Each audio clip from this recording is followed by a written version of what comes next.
Something I've been thinking about a lot recently is the issue of identity. I think it's such a hurdling block for a lot of people nowadays. You think about having your identity drawn in trauma or horrible experiences that you've been through.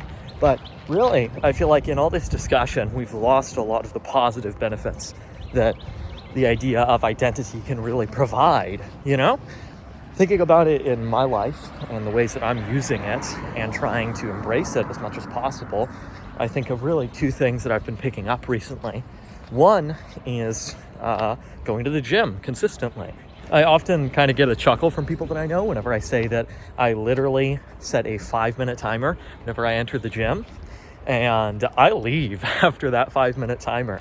I go in, lift a few weights, and then leave. Thing is I'm not going to the gym to, try and get buff or whatever like that. The goal is to become the type of person that goes to the gym and be somebody who's healthy and cares about himself and how he looks and takes care of himself. And then the other way is writing. I used to write every single week. It was part of this program that I did called Praxis. It was actually a requirement that you write a weekly newsletter and going over what you did that week, and really you had a lot of freedom to say and do as you please as well as you wanted. But I really leaned into that and took it as an opportunity to explore my writing abilities and write about different topics and things and styles and everything like that. And that became such a fun part of my identity. And what I did, I became a writer, a guy who writes. And then I kind of let that dip off for a while. Same with working out. I used to do it very consistently, but I just kind of let it dip. Well, now I've been taking up those things and I've really been using this concept of identity to really maximize what I'm doing. Thinking not about how much can I push out or how much can I do, how much can I write, how many hours I can spend in the gym in a week or whatever, and more about becoming the type of person that does that.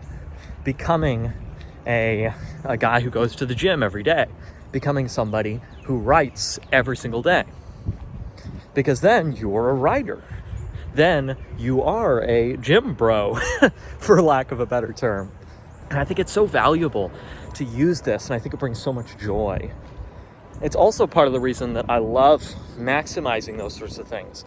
Like, instead of just writing for 10 minutes a day, is reading what other people are writing, reading short stories and articles and novels and stuff like that from local works or classics or whatever, is really embracing and finding joy in that identity for yourself and really make that a priority for you.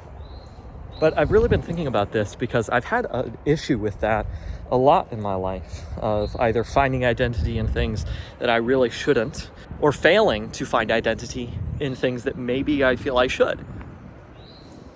And I don't think I have a good answer to this. I think it's just something that's been on my mind that I've been thinking about. But I wanted to share the positive impact that it's had. So I would highly recommend people to go to the gym for 5 minutes every single day. Write for 5 minutes every single day. Even if it really doesn't do you much good for, getting muscle or getting in shape or writing a novel or writing a lot, what it does instead is it instills that reality for you that you are a writer, that you are a person who goes to the gym consistently. And that is the most important thing, because once you're a writer, then it's just in your nature to write. Once you are a person who goes to the gym, you will just go to the gym. It's just what you do. It's no longer something that you have to put effort towards. It's part of who you are. I don't have to try to get myself to eat or sleep, because that's just part of what being a human being is. But yeah, I just thought I would share that and kind of get this off my chest a little bit. And yeah,